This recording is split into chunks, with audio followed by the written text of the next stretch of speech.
Hey guys, this is Alex, and welcome to the Two Dudes Brews and Reviews podcast. On today's episode, we're talking about the 2021 Pixar animated film, Luca. And not only do we talk about the movie itself, but we give our kind thoughts on Disney in general.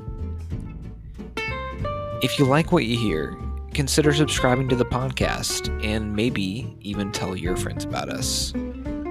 With that being said, we hope you enjoy the show.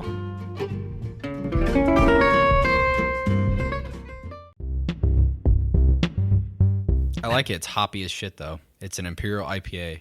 I don't know if I like it. Well, good thing we poured half a glass on one can. We're drinking Great Lakes Lake Erie Monster Imperial IPA, 9.5. We got the thematic thing going again. Yes. Dope graphic design on this can. It is very cool. Some of the best they've had from Great Lakes. Usually it's like a man in a suit, or like a boat. So it's pretty cool. Maybe I'll warm up to it. I don't know. Imperials usually are not my thing. We did just grab it because it was like, well, you can't get any closer to that thematically. Did you see on the can as well, like some of the waves have hops on the top? Oh, I see it now. Great graphic design. What's been going on, man? Well, over the weekend, I went to a show. Yeah, you did. You said you were going to talk about it a little bit. I went and saw this band called Bright Eyes. I've been a fan of them since I was 16 probably. And I was super nervous about going because I'd heard rumors online about the singer being in really bad shape on this tour. He's kind of like a self-destructive guy. Oh, and that's always fun. Apparently he'd been belligerent, and they played in Nashville or something, and he was dissing the crowd in the city. And talking about how they're racist and shit. Jesus Christ. And then he fell off stage on another one of the shows. So we were going here, and it felt like anything could happen. Like he could kill somebody tonight. Yeah. He could spit in our mouths. Shit was gonna pop off. Mr. Connor Oberst was on his best behavior in Columbus when I saw him. It was a good show. What kind of music do they usually play? I'd say most of their stuff kind of falls into this indie, emo, folk Americana. Maybe American football type? Nah, not as quite. mathy. More angsty. What's that big record they had? I'm Wide Awake, It's Morning. And that's got pretty interesting. Is that the one with it's almost like a quilted blanket as the album cover? That one's their most stripped down record, and I think that's kind of why it resonated with everybody. Their other records are way more dressed up. It was a good show. How long was it, the show? Probably about 2 hours. That's good. I think he played 20 songs. Was this in Columbus? It was. It was at Kimba Live, previously known as Smith & Wesson Live. What the fuck is that? A Kimber is a type of it's a gun manufacturer. Oh shit. Sorry. I wouldn't know anything about that. Other than that, been embracing my inner nerd, playing a lot of Elden Ring, slowly taking over my life. You finally got around to picking that one up. Yeah. It's pretty good. You haven't even really, you're just 10% into the game probably. Barely scratched the surface. Yeah. It is so good. Yeah, what's been going on with you, dude? Well, I finally, I got around to, I've been reading a manga lately, and I kind of mentioned this to you. I'm reading Berserk right now. One of our friends had mentioned something to me about it and said that I should get into it, and I kind of was I don't know if that's really my thing right now. But I kind of picked it up, just okay, I said I would try to read it, and so I'll do my thing. And then ended up reading it over the weekend for 12 hours. I read 15 years worth of material in a day. It's really good. It's super dark. One of the darkest things I've ever seen as far as media goes. Really? It's got over-the-top violence, people's heads getting smashed in, and eyeballs and brains and guts flying everywhere, and demons, and a lot of occult imagery, and it's a very dark fantasy-oriented. I thought you strayed away from stuff that was that dark. Yeah, I usually do, but the story's really great. I'm about a third of the way through the entire series. It's just fucking good. You would like it, believe it or not. You think so? Yeah. Do you think it'll cause you to dive deeper into other manga-related stuff? Probably. I probably will finish it and try to read something else. Other than that, man, not shit. We're gonna stray away from the dark and eerie tonight and go to more fun. Yeah, so we're doing we're watching Luca. Great fucking movie. You'd never seen this, and it just came out what is it, 2 years ago or whatever? Yeah, I think it came out last year. Straight to Disney Plus during the pandemic. I was going to ask you, what caused you to recommend this one, at this time? What made Luca be on your mind at the moment? it's a little bit more lighthearted, and I kind of needed a break from all the dark, depressive, or like more serious topics. And I think this movie did a couple of things stylistically that I really enjoyed. On the surface, it's a pretty simple story. It's not like a super complex animated film. Nothing like lore heavy or like historically important as like compared to Soul. It's a lot more lighthearted. Like Soul kind of gets... That's a heavy movie. Yeah, for what it is. It's pretty intense. Movies strangely got like Call Me By Your Name vibes. I thought that too. I don't know. I guess I kind of just wanted to see it filtered through your brain because I think it's a really fun movie and it like kind of tells a pretty wholesome story. But I don't know like other than that if there's a whole lot to pick apart. And I guess I kind of wanted to see what you would take away from it because I don't know if I'm the only one in like the boat where I'm like I don't know if like there's a whole lot to scratch away than what's presented to you. Well, I'll give you my take on things. When it comes to Pixar as like an animation company, I hold them like really high on a pedestal. I think they've produced some of the best like kids movies, especially like in the 90s and 2000s. They were doing like banger after banger, Toy Story, Monsters Inc., The Incredibles, Finding Nemo, like age-defining films. And I hold those like at the top of this animation movie mountain. I think like in the last 10-ish years maybe, their quality control has kind of gotten a little out of whack, especially with movies like The Good Dinosaur, Brave, Onward. I forgot about Brave. Yeah, I think most people have. And those are like the bottom of the barrel for Pixar. Now, you might think I'm like a heartless bastard for this, but I think Luca, it's not down there. It's mid. It is very much in the middle of the quality when it comes to Pixar. And we'll get into the details of why I feel that way. But I do think this is a very cute, wholesome movie. My problems with it aren't with like what's there. It's with what's not there. You know what I mean? So, yeah, let's get into it. Okay. I don't know if we have to do like a bunch of plot summary bullshit, but I would just say on the surface, it's about a boy named Luca. He's like some sort of fish monster, mermaidish character. And like he's a shepherd boy almost for like these smaller fish, which is a strange thing to think about. The fish literally sound like sheep. Yes. Yeah, they do. They do baa like sheep. It kind of takes like that Finding Nemo approach of like you're starting out like in this like almost underwater village town type of area. Much more like stripped down and less full compared to Finding Nemo. Finding Nemo was like coral reef, and this is more like close to the surface, like a lot of just like seaweed, algae. Like small town type stuff. Yeah, feels like a farmland underwater, if you can put it that way. Yeah. There's some sort of hush-hush, no-no thing looming in the air of like the surface, similar to Finding Nemo, which like the butt, you know, the boats, the land monsters, overprotective parents. The father's played by Jim Gaffigan. I found this so random. Yeah. At first, I thought it was Tom Papa. He's also another stand-up comedian. If you close your eyes, they're like the exact same person. Same like accent, cadence, just like fat Italian dude.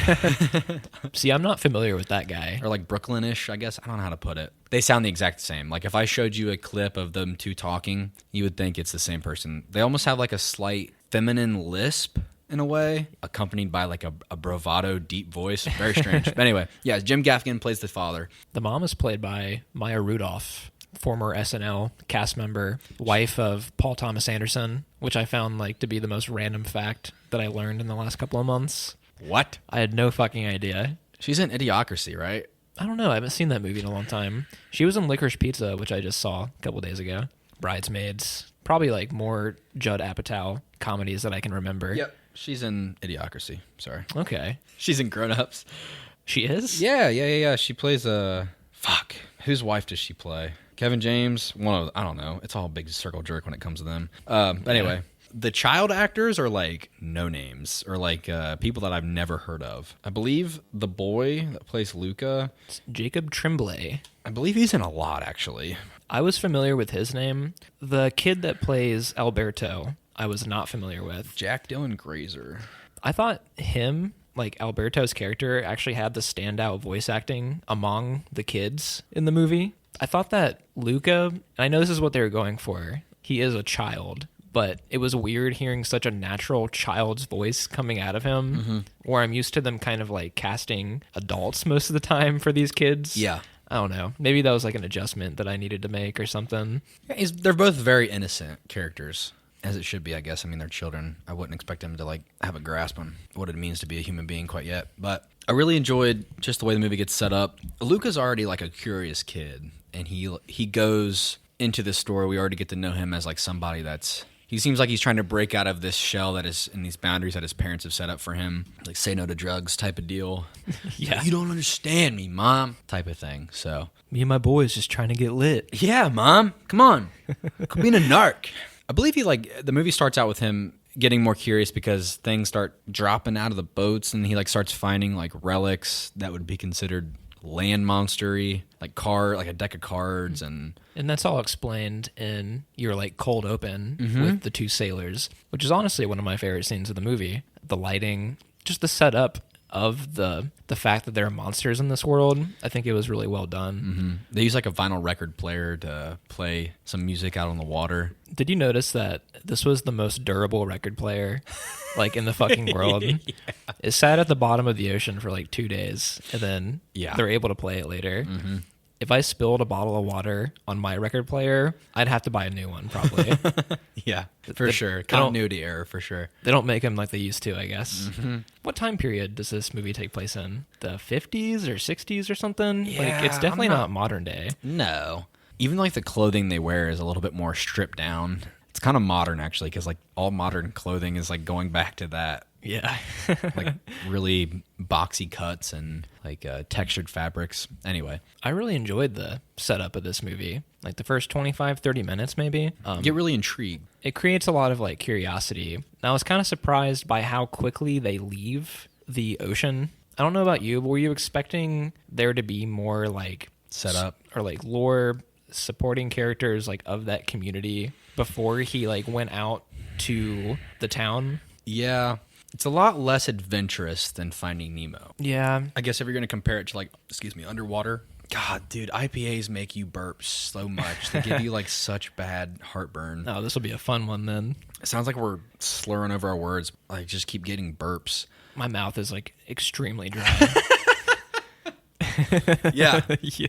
I did kind of wish there was a little bit more like at home. I'm pretty sure this movie, a lot of it was made during the pandemic. So like it was like a work from home type of deal. Yeah, so like the last year of production would have been outside of... That's weird to think about. Considering the circumstances, I mean, the animation is still top notch. There was parts of the movie where I was like reveling in the beauty. The characters are a little bit more pastel. They have like a 2D feel to them at points where the characters can become very animated in a way that, obviously it's animation, Jesus Christ, but like they're more expressive in a way that comes off a little bit more flat. How do you put it? Everybody has like texture. The skin has texture. Did you notice that? Like, Yeah, I did. it's very stylized in a way where like their skin has almost like a sandy grain to it. It actually kind of has like a Van Gogh feel at times, just a little bit more clean. I could see that. Like their hair, I thought like the hair was fucking dope. Luca's hairstyle and Alberto's hair. I thought, is it Julie or Julia? Julia, Her hair looked amazing. yeah, she's got red hair and that blue beanie. Like everything has like really nice texture. And like the pasta, like fuck yeah, give me that. Like I'm a big fan of good-looking food in an animated movie, and this is probably the best I've ever seen. Like they had pasta physics implemented. I was into gonna this say, movie. yeah, like everything has a little bit of weight to it. Like when the plates are being passed around the table, the pasta does jiggle. It's very alive. It does a good job of making this world feel like it's really built out. Even though it is kind of like, it's kind of stripped down as far as like setting goes. It takes place in this one little area, one little town, and the water surrounding it. Very small setting, but it does feel alive for like this little small town. Oh yeah, for sure. Especially like that Fountain Square area where like really a big chunk of the movie spends its time right there. They stay at Julia's house quite often, and like that's right off the square. Like it's right there. Part of the story moves on to where his parents have come to the surface to look for him. He'll walk by his parents. You know what I mean? It's very small, very everybody's under each other's noses type of thing. I think as far as outside of animation goes, the soundtrack was really great. This was nice. I mean, it does have like, how do you put it, like an Italian flair to everything as well. It felt very true to the location of the movie, yet it still was able to find opportunities to like bring in that Disney-ish quality to it, where like the soundtrack is kind of playing to your emotions really hard. There's one part of the movie where they play this like 60s Italian pop song that sounds identical to like the Beatles or something. And I was trying to figure out if it was a cover of a Beatles song just in Italian, or if it was just like some group from that time that was like ripping off the Beatles. But I thought that the inclusion of that into the movie was really nice as well during that bike ramp montage, you know? Okay. If we're gonna talk about the characters themselves, like Luca and Alberto, they do kind of have, and I don't know if I would have ever thought about this if not have seen Call Me by Your Name. Yeah. But they have like, it's a weird thing to put like these innocent children in like that environment in my own head, but it does have like a Call Me by Your Name feel to it. Yeah, I mean, it kind of does. And I think the fact that it takes place in Italy aids to that in a way. It's never explicitly put into the movie. It's not like distasteful. I don't know. I remember when the movie came out, it was like a thing that got wrote about a lot in articles and things, like ha ha ha. And I remember like when it came out, Elizabeth watched TikToks and I have to succumb to watching them quite often. And it would come up a lot of like, you guys ever seen Call Me by Your Name? Well, here's the second part. And it's like Luca, and it's just these weird, it felt really weird and kind of, honestly, it's a little perverted, but I can't get away from it now because it already became like a cultural, like topical talking point. Yeah. That came alongside with the film. I think even if the movie had alluded to that more, it wouldn't have bothered me. No. Because romance subplots are like really common in kids' movies. Yeah. So it wouldn't have been a big deal, but I think there would have been like an angry mob of a certain type of people coming after the movie, if they did go there. Republicans. But like as it stands now, it can be looked at that way. But I mean, it can also just be looked at as like a really wholesome like bromance. Yeah. Really, like that's what I thought as well. It's like not distracting. They just never really go there. And I think that the fact that the romance angle doesn't take over like any subplot of the movie is actually a positive for me. Yeah. Because even with the female character, Julia, she doesn't become a romance, like she doesn't have like a romance role, which I think is a good thing because, I don't know, it doesn't really feel like it fits anyway. They're all just like, they're kids and like they're friends. And one thing that becomes with Luca's character, he's more interested in learning things. And, you know, with Alberto, his character, while he's ignorant and doesn't actually know things because he has to put on a facade of like being independent, when they meet Julia and Julia starts teaching Luca things, it just seems like it's more of like an exploration of Luca's character, of like Luca's trying to, he like thirsts for knowledge in a way, even though his parents don't want him to go to the surface, and he's learning about astronomy and like the solar system, and those ideas go against Alberto's lessons already. Well, Alberto's like water. He goes with the flow. Yes. You know? Jesus, that's profound. He's like water, bro. Like, listen. Is that Bruce Lee? It's a good thing that they don't go that route, because they definitely could have made Julia's character that like the girl that steals away the best friend, like, oh, he gets a girlfriend type of thing. No, like it was mostly like they just become like this trifecta of good friends. But she's portrayed as like kind of a tomboy too. Yeah. Where her interest lies in like accomplishing a thing. Boys aren't on her mind. Like she's all about the race. Which becomes like a pretty big part in the later second and third acts. Now that I think about it, it's kind of strange. The whole movie circles around Luca's parents trying to find him on the surface, and really becomes them trying to win this race to be, what's his name? Oh, fuck. Old Vespa, little shithead. I don't even remember his name. I hate him. He's got whiskers on his face.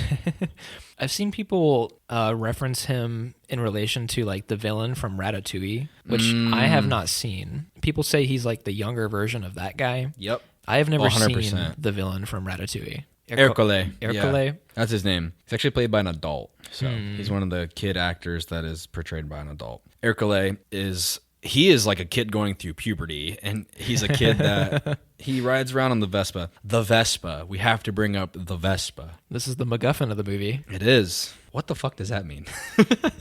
I think I said this on our Breaking Bad podcast. The MacGuffin is like the object of interest in a movie. It is purely a plot device for characters to try to get, I guess. Gotcha. Like the briefcase in Pulp Fiction or something. Like, it means nothing. It just gets your character from point A to point B. The Vespa is the MacGuffin, and the MacGuffin is the Vespa. Okay, Luca and Alberto are trying to win this Vespa so they can go ride around the Earth together, and they don't need any adults to tell them what to do. This is their their holy grail, prize possession that they're trying to achieve. They want to win the prize money for the Vespa, and Giulio just wants to beat Hercule because Hercule is a little shit. He wears he's a big shit. Yes, I fucking hate him. Big old turd. He's meant to be hated, and he does it well. He wants to eat the big sandwich. Like, why? What was that about? It's like, gather around. Who wants to see me eat this big sandwich? Like, what the fuck? Dude, he just wants to win at everything and be impressive. Yeah. He's a strange character. But yeah, the whole town, like, they're like a fishing town. They have like a mythology of sea monsters, which obviously we can tie back to like the village of sea monsters underneath the sea. Yeah. Right then and there. I think people in real life have a natural curiosity of things in the ocean. What's that stat where like we've only discovered like 20% of the ocean or something? It might be less than that. Where there's so much marine life that we haven't recorded, which is very bizarre. We do have like this section of our Earth that is completely unexplored, and like we're too busy like worried about Nancy Pelosi. Are we able to go that deep down? Yeah, it's extremely expensive though. You know, that stuff gets reserved to like Planet Earth and James Cameron, Titanic stuff. I think it's kind of fun not knowing. Everything in life is so like thoroughly explained that like having this mystery like right below us, it's kind of nice. Okay. I didn't think we were going here yet, but we're going. Why am I about? Okay, let's talk about it. Let's do it. I've really been okay. Whew.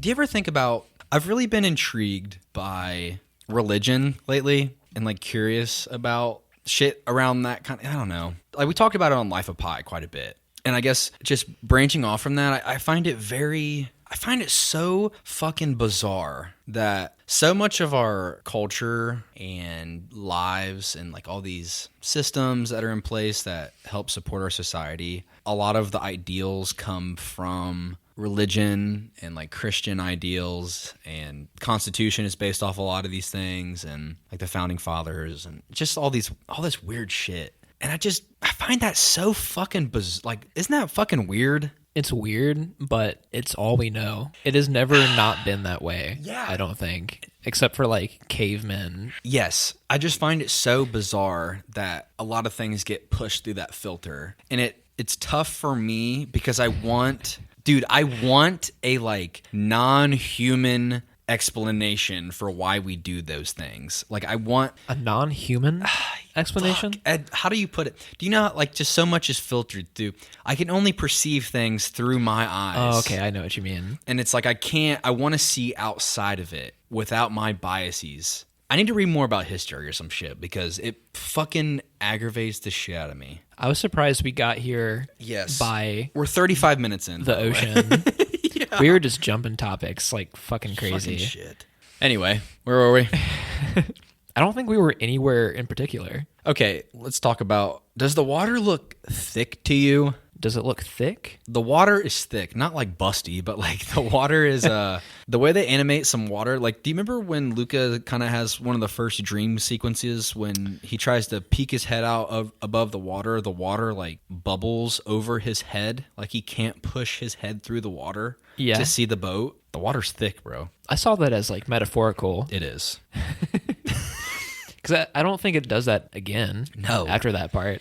It was cool there because there's multiple like little dream sequences like that where Luca rides the Vespa with Alberto into the sky. This was amazing. Yeah, it's bizarre and awe-inspiring. Alberto has said that the stars are fish and they protect the one big one. I thought that was really cool. He touches the fish, bro. There was like several of these dream sequences throughout the movie. You mentioned the one where he's trying to push the bubble, like to break the surface, and then that one. There was also a weird one where like he came back to the parents' house and he's having this inner monologue saying like, don't say you've been to the surface. She's like, where have you been?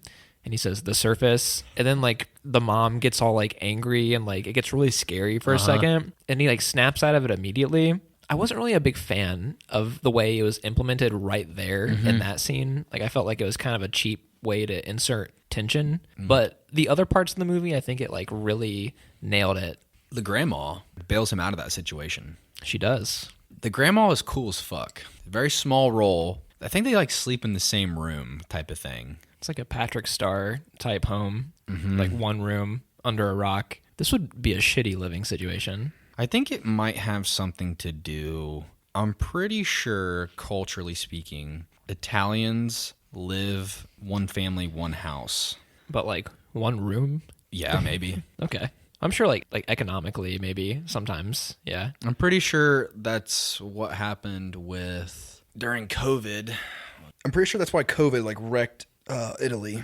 It's because everybody lives on top of each other, one family, one house. Like a lot of old people passed away when it first came through. It's something that happens in Asian culture as well. Did you notice? This is a little bit of an Easter egg, but in the little plaza, town square, fountain square area, there's like movie posters littered throughout. I had to read about this. I did not see it myself. I caught it briefly during one of the scenes where in the background it says Peck and Hepburn, and I was like, Hepburn, like Audrey Hepburn? That's strange. And so I looked it up. Like I looked up Peck and Hepburn, and it's Gregory Peck and Audrey Hepburn star in a movie called Roman Holiday, and on the cover is them riding a Vespa. Oh, okay. So the movie's something like 1950 something. I think there was a poster for the movie. I think it's called like 20,000 Leagues Under the Sea, or maybe it's just 20 Leagues Under the Sea. I think that's like a Disney property, but it's like an old classic. It's cool that they throw that stuff in there. Pixar's kind of known for doing references really well. I think at one point, and this isn't something I saw myself, but there is the Pizza Planet truck that appears somewhere. Oh, I missed that. I think they put it like in every movie. I wouldn't be surprised. It is, there's a like a little motorcycle with a Pizza Planet topper on it. Yeah, it's actually during like the final rain race. I was kind of wondering if the weird uncle character was a reference to like that weird fish that they come across in Finding Nemo when they visit the deep in that movie, like with the light on its head. Did you realize this character was played by Sacha Baron Cohen? What? Yeah. There's no way. Borat himself. Doesn't even sound like him. It sounds nothing like him. Whoa, that's crazy. This was a weird cameo. I also found this to be like a weird inclusion into the story where Luca has been caught going to the surface and now he's like in deep shit. So they bring the weird uncle and they tell Luca that he's going to have to like go live in the deep for a while. And I was kind of excited because I'm like, oh, here's the low point of the movie. Like he has to go live in the deep and then find his way out. The movie does not go that direction. I think in the next scene, he's just like on the surface again. Yeah, he runs away, man. He like he leaves home and then goes talks to Alberto, and that's when they decide to go to the town. I feel like that was a missed opportunity for some good drama. The movie runtime is like an hour and 40, but like actually it's like 10 minutes of credits, so it's about an hour and 30. I mean, it could have been a little bit longer. You might have hated it though if it was longer. You think so? Because I think it ties back into like, we can kind of get into it, but some of the things where you feel like it lacks substance for a certain, like it's not a bad movie, but it did lack substance in certain aspects of Pixar. Yeah, it just like didn't have that exploration that I was expecting from like them at least. Mm-hmm.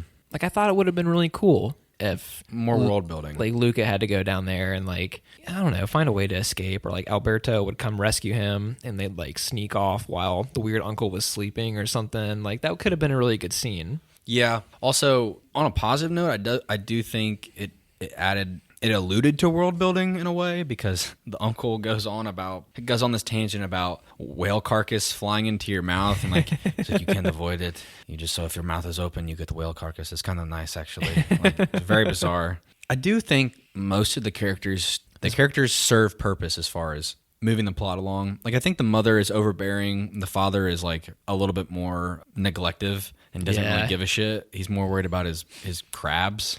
Yeah, what was this about? He was like trying to don't look him in the eye. Like he can smell your fear.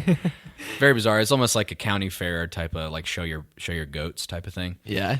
the grandma, she serves like the cool like adult in Luca's life, trying to like bailing him out of situations and like having a little bit more leniency and like trying to almost deceive the parents with him as well. Alberto's a character that gets Luca to the surface, but then he starts to lose his purpose once Luca learns more about humanity and the world around him. Julia, she serves the purpose for she's teaching Luca. Even like the dad, like Julia's father, I thought he was a great character. He's missing an arm, and he's a fisherman, and he also hunts sea monsters, and they're right in front of him. What was his name? Was it Miyasimo or this was like far and away my favorite character in the movie. I don't think I really mentioned this yet. The character design in this movie I don't think was like as iconic as Pixar movies have been in the past, especially like the fish version of these characters. But I thought Julia's dad had that like really iconic Pixar look where he's just like way too fucking big to like fit anywhere in this world. I mean, like the one arm and like the furry brow where you can't see his eyes. Like, it's a really cool character. And like he's the silent type, so you can only like assume stuff about him. His eyebrows cover his eyes for the majority of the time, so he's like not expressive. Yeah, and he mostly serves as like a presence instead of like his own expressive character. It's good to portray a father like that, like a little bit more cold, but under the surface a little bit more caring. I will say, I think the way they tackled him having one arm was really nice. So did I. Him having no arm was like, it does seem like, oh, it's like a fisherman's story. And he just ends up saying, I came into the world this way. And I just thought like brief and subtle and like it was just that. And it was like, that's how you do it. That's how you, if you want to be inclusive, it was done well. And it didn't like beat you over the head with it. Like, it doesn't have to be a tragedy type situation. When he says that line, I actually was already, like, the gears in my head were already working.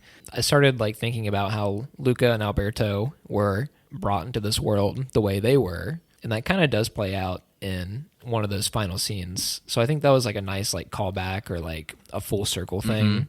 Definitely is, like, a thematic quality of the film. It's a good way to set it up. But when you look through the lens of the film, it is about Luca and Alberto, like the two main characters, in my opinion. Julia is like that third wheel plot device character, but they are portrayed as monsters to the townspeople, but you come to them in a way where like they're just kids, the most personified sea monsters you've ever met. Maybe that's what the movie was kind of going for. It's not as impactful as you want it to be. Yeah. I think maybe part of that was a lot of the comic relief. You could have done more to like hammer that home, I think. The movie concludes with that, like, oh, we're all the same type of bullshit.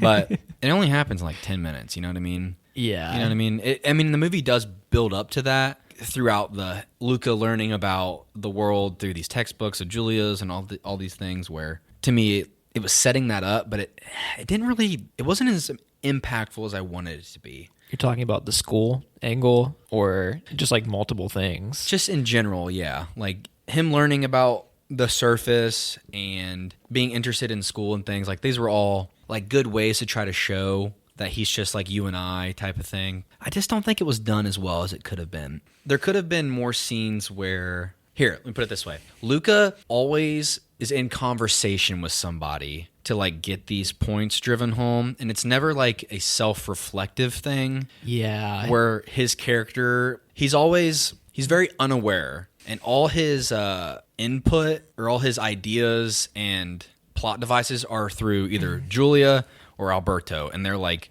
constantly pointing at him and being like, this is the way, and it's like Luca never has time to like, he just is like, I want to go to school.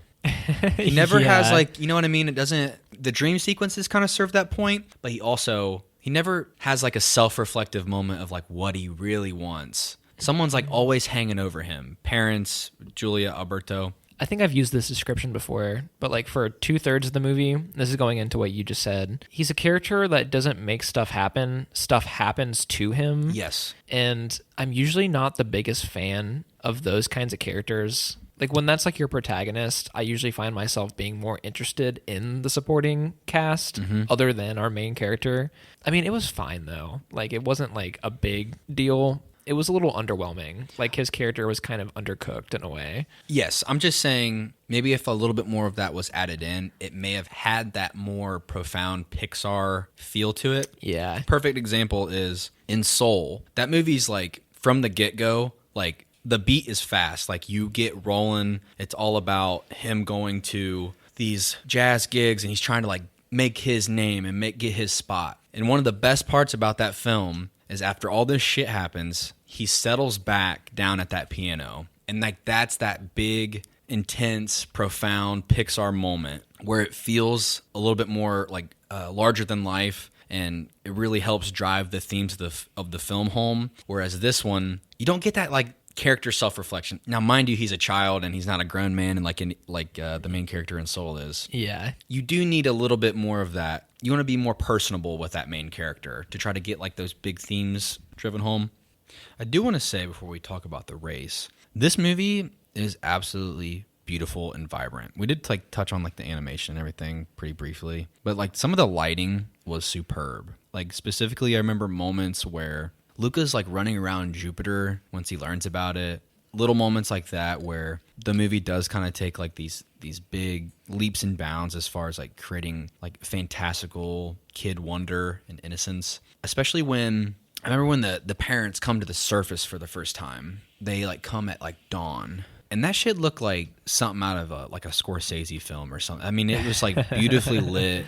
It reminded me, it's like this gray lighting wash on everything. The lighting isn't harsh at all. It's very subtle. The sun is like breaking the water kind of thing.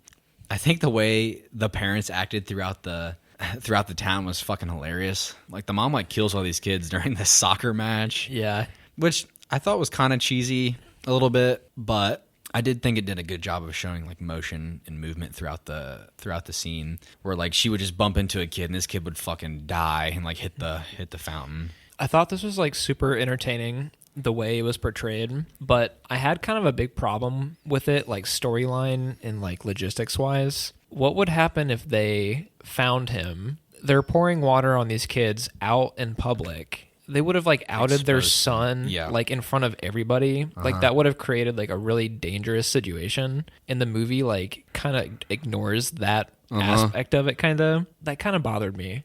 I can see it is kind of a bit of like a what, like if that did happen, like what would you do then?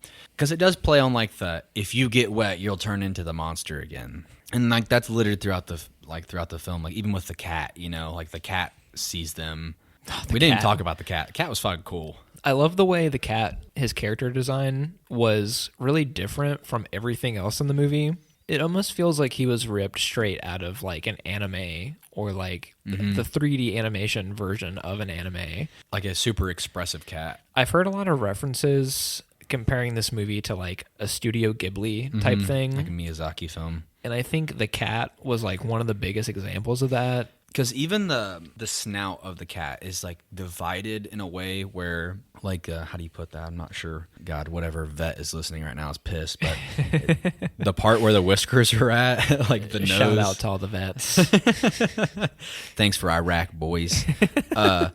The snout is like black, and the rest of the cat is white. It almost looks like it has like a mustache. And it is very much. It's like if the cat was in an anime. It's extremely nice because there really isn't like other animals besides like fish. I guess I don't even know if there's like any dogs or anything in the film. Like you don't really get to see that.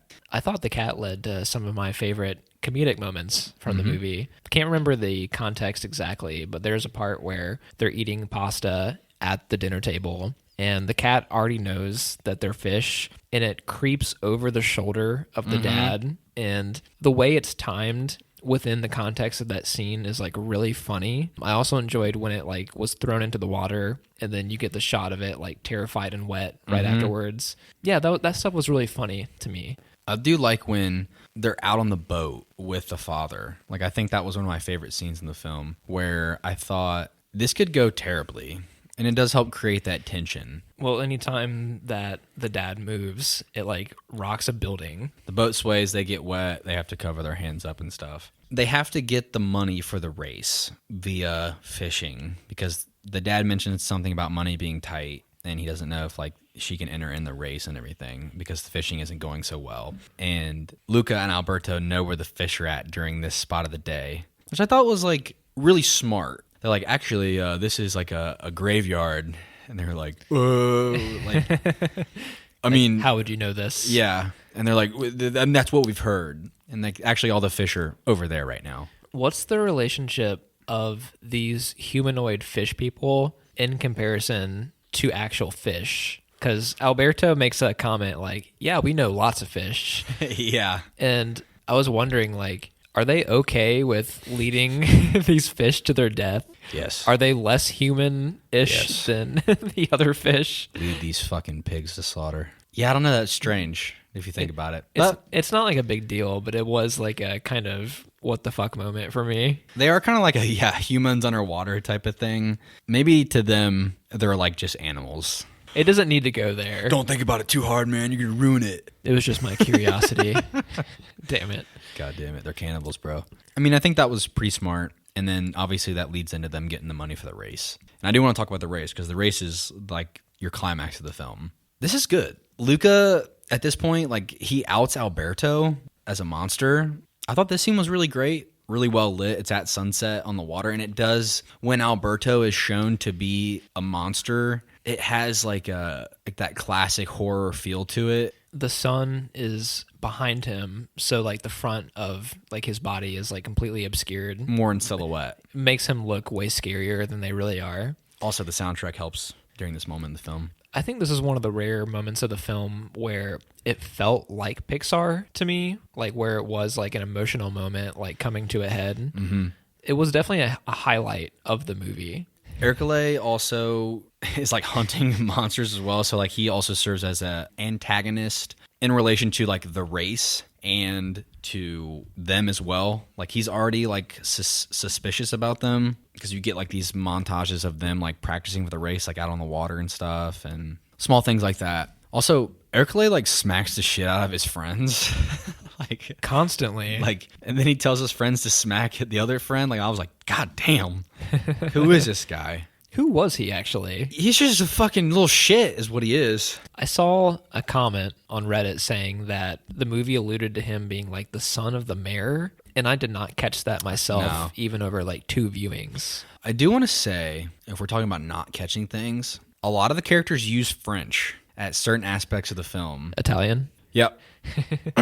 Yep, that's what I said. Yeah. And it kind of becomes kind of hard to understand what's going on sometimes because they'll be talking and then they'll automatically cut into Geronimo, like just saying like random shit real fast, and it's like, wait, what? Like I don't understand. Like I was fine with that. I don't think that when those moments came up, it wasn't like this big important piece of dialogue. It was more to like call back to where they're at and like be culturally like just be accurate, I suppose. For me, it was just more of like the dialogue in this movie is really fast paced and the tempo of the film is really fast. It's hard for me to it was hard for my brain to be like catch some things really fast because Alberto will just like say shit. He's ad-libbing and like shoehorning things in where they don't belong, and he doesn't even know what he's saying either. So yeah, it kind of creates messy dialogue. It's not like a negative, but it's just something that happens for his character to display. It's fine because they're kids. Yes, and kids are like unstructured when they speak. Swag, bro, fucking shit, dude, awesome.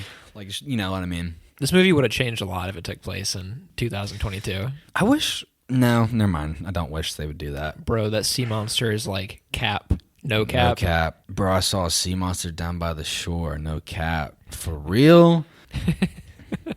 We should start writing a script like tonight for our own movie about young children. Or like a Cardi ripoff, because that sounds like a Cardi song. Anyway. We were talking about the race. The race. Fuck, we're getting so off track. Jesus Christ, the human races. I thought the actual bike race was fine as a climactic, like high action piece for the movie. Mm-hmm. I haven't really brought this up yet, but I thought the way they brought together some of these story elements to add into the whole sea monster thing, like the race, they didn't really gel or like combine with each other to like make something satisfying for me. That might just go back to how low stakes the movie is. Yeah. It is kind of a chill out, aimless summer for kids thing, but low stakes is a good way to put it. The race just didn't like hit me emotionally the way I thought it was going to. Yeah, it comes straight off the heels of Alberto getting outed. That shit had me pissed off at Luca. Yeah, really. bro. Luca sells him out, bro.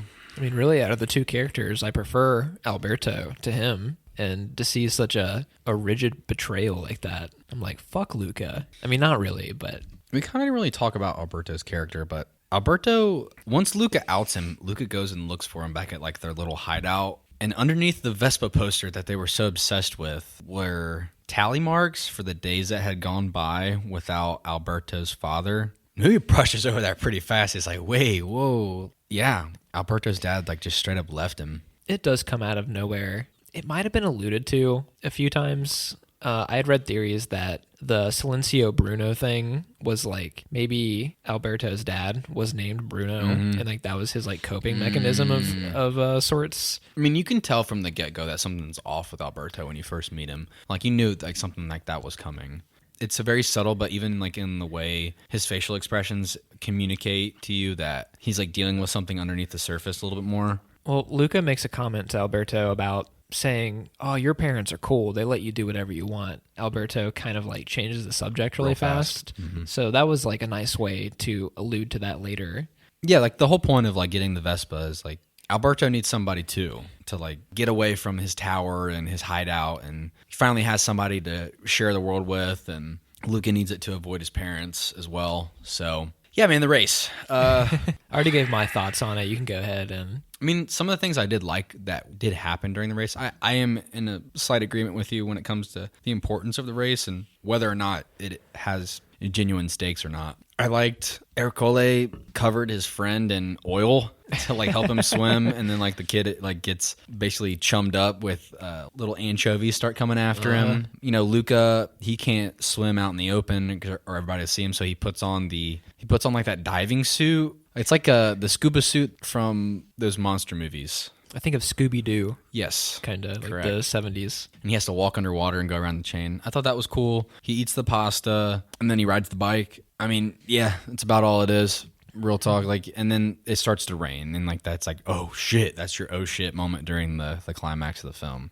That's what outs them as sea monsters to everyone. And Julia already knows this, like they're both sea monsters, because she throws water on Luca in the house and everything. I mean, it was nice to see Ercole fucking lose. Yeah, fuck that guy. Yeah, fuck that guy is right. I will say I liked, Alberto shows back up to bring an umbrella for Luca to finish the race. He's the one that gets seen as the monster. And he does ultimately come back to save his friend. Luca comes in like his relationship with Alberto is more important than the race. Even though they win, he picks him up and they both cross the finish line as sea monsters for everyone to see. This is the part that actually got me emotionally the most. Like Julia crashes at the finish line right before them, and they go to like grab her, and then of course like the whole town knows that Luca and Alberto are sea monsters. The one guy that comes in to step in like in their defense is Julia's dad. Like I think like I don't know if it's like Ercole or one of the townspeople that comes in with this line of dialogue, but they say like, we don't know them. And then Julia's dad says, I know these two. It's Luca and Alberto, and like raises their hand. That was one of those Pixar like played me like a fucking fiddle emotional moments. I also want to say that they do a motif that finishes the film soundtrack-wise. During Alberto's trying to distract Ercole from Luca, there's this soundtrack that actually finishes the film. It's motifed in really fast. And then it goes away, and they finish the race. And the film ends with this final piece of music. I'll get to it eventually, but it's fucking profound. Yes, they do play you well. We didn't talk about them, but like the two elderly lady that walk around the town that are littered throughout the film are actually sea monsters, and they take down their umbrellas and they show everybody that they're sea monsters as well. And the grandma says like, "Oh, I come to town on the weekends." And it's something that happens with like Luca's parents during that film as well, or during the scene. They kind of have the realization that it's probably not that big of a deal. It's kind of one of those moments as a parent-child relation where you can only protect your kids so long before they get out into the world type of thing, and you'll have to like trust them to make their own decisions. And I thought that was nice because they've definitely been to the surface before. At least I think it's alluded to. I don't think they had been, because do you remember their surprise from when they show up on the surface the first time and the mom sees the dad in human form and freaks out. Oh, yeah, maybe. You know what I mean? I don't know why they have such like this great instilled fear in them about going to the surface, especially with the grandma being like a regular up there apparently. It's not like a big gripe for me. They do have their overbearing parent moment. Ultimately, they decide to send Luca to school. They get on like the fucking Hogwarts Express at the end, you know? I didn't think about that, but it was a lot like that. It looked like the Hogwarts Express.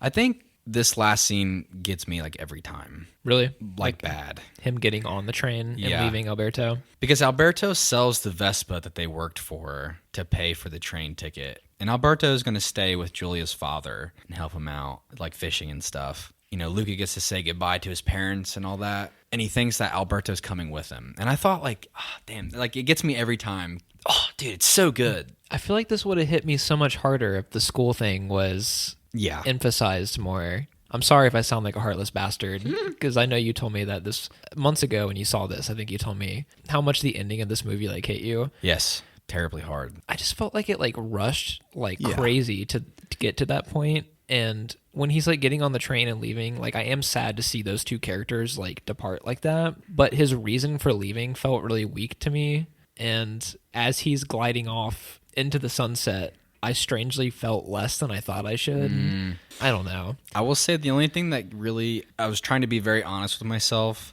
The thing that really like hits this moment home for me is the soundtrack, because I think the music really helps push this scene into the spot that it's supposed to be for me. But if you remove that, it would be a little bit lackluster. I do think their final goodbye is like kind of pulls at my heartstrings a lot, where Alberto has been like saying this phrase, not Silencio Bruno, but like something else, like this, some sort of greeting goodbye thing where they shake hands or something. It's just like a bunch of Italian put together. I don't know what it is. He has no idea what it means. And Luca asks him, what does that mean, seriously? And he's like, I don't know. Go find out for me. And I was like, oh, fuck. That is really good. Like, shit. Fuck. Why would you do that? And like, that always gets me. And I do like the way it's framed, because it is raining at this moment.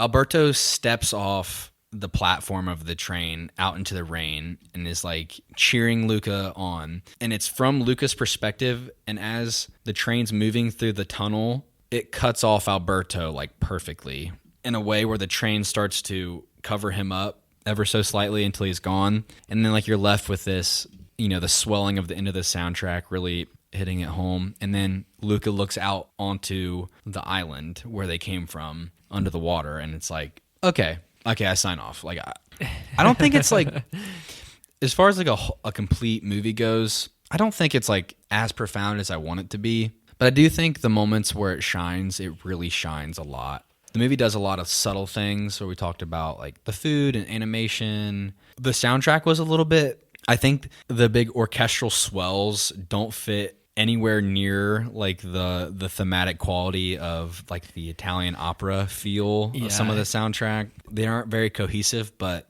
I'm a sucker for them fucking strings, dude. I think it's a pretty beautiful film, like visually speaking. I think it's one of the best looking Pixar films. For sure. Yeah. Time is on its side too. I mean, it came out like last year, so that also plays a big factor into it. Toy Story 4 looked beautiful too. Like it's like that really, really up to date, fresh animation where, you know, it can't not look good at this point. You know what I mean? So it has that going for it as well.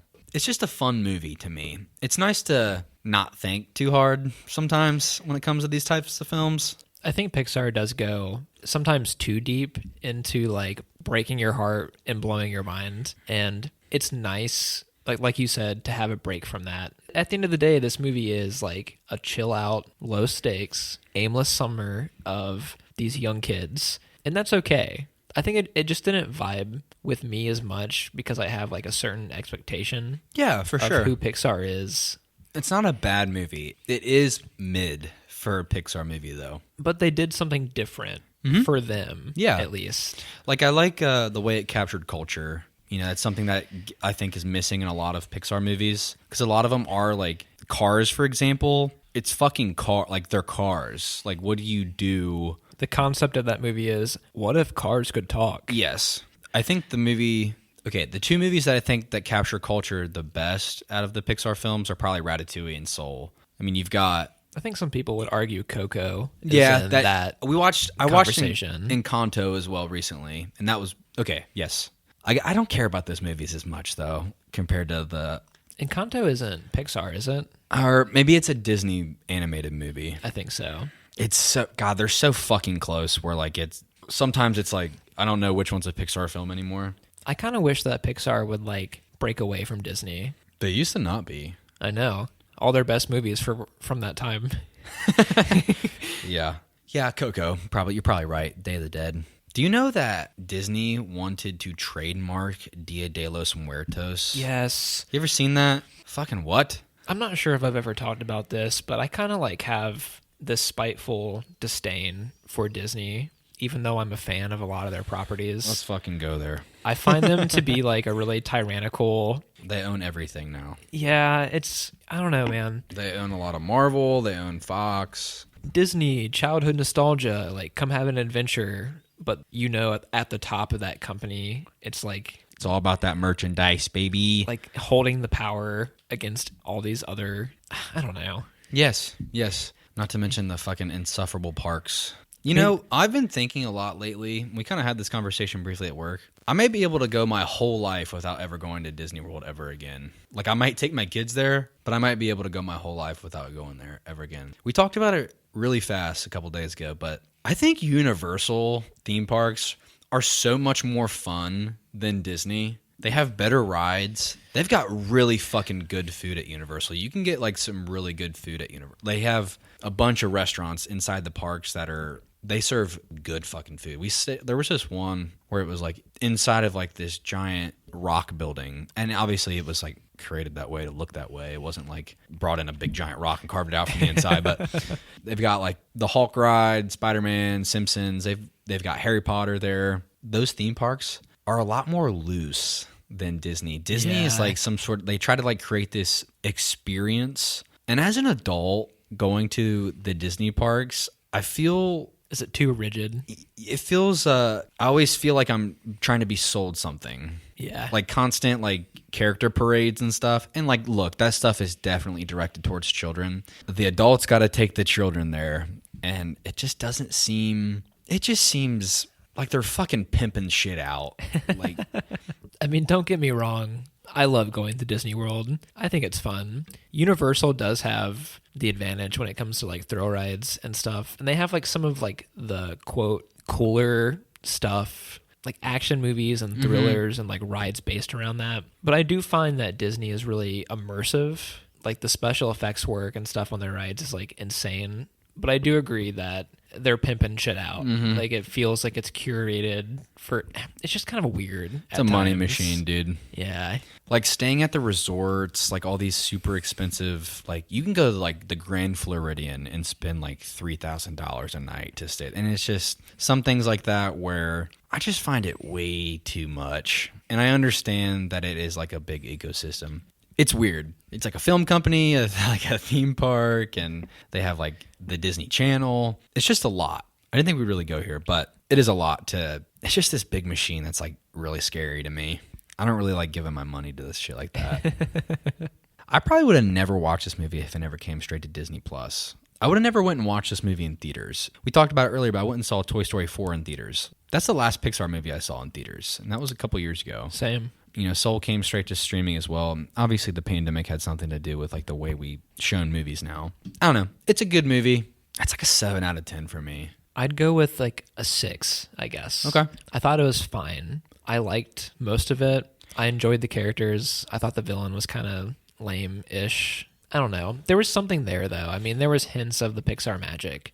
It doesn't have a thing where it puts it over the top fantastical or as intriguing as other films. It lies somewhere between like a B- and a C+ for me. You know what I mean? Yeah. I don't know. It's fun to like do these types of episodes where it is more chill. Sometimes I need a break from the existential bullshit that I have to muster out on the mic. I'm sure I'll put you through that again. Are you going to do it to me now? The next recommendation? I don't know yet because I'm going to pee before I decide. Okay. That works for me. Piss break. All right, boy. Okay, so I had a lot of trouble deciding what I was going to pick this time, clearly, because off mic 5 seconds ago, I was having like an existential crisis about it, about this whole fucking situation. We're going to do a movie that came out the same year as Luca. Okay. I have not seen this movie yet. Oh, okay. So that's why I was kind of weary about recommending it. This was like in talks for Oscar nomination stuff recently, but it didn't get any. Okay. I think it's highly reviewed at the very least. When I heard about this movie, I was sold on the premise alone. It's a French film, I believe, and it is called Titane. Oh, fuck. Okay. Yeah.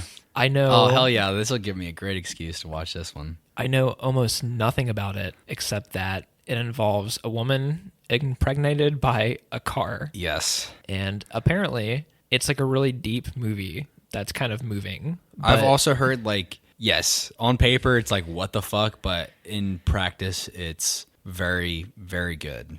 I follow quite a few YouTubers that are into films, and this is one of those movies that was highly praised last year. I've kind of been on a weird movie kick lately. I've like recently become obsessed with like watching Lars von Trier movies. Mm-hmm. I watched like The House That Jack Built about a month ago, and even though it wasn't like a great movie, I thought about it for about 2 weeks after I saw it. The obscurity. So I was kind of hoping to head in that direction. That works for me. That's super exciting, actually. The other choice that I had is kind of obscure too, but it's more by like a famous director, Titane, and I'm not even sure if I'm pronouncing that name right.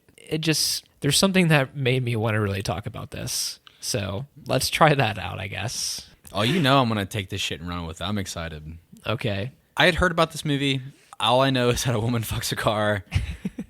And I've also heard that it is extremely deep in some way that I don't understand yet. So it should be exciting to unpack together. We both have not seen it yet. So you may hate it, I may hate it, or one or the other. And Either way is fine. it'll be interesting to talk about a woman fucking a car. And that's honestly, that's the most exciting part about it. All right, then. Works for me. On that note, will you please tell my brother goodbye? Adios.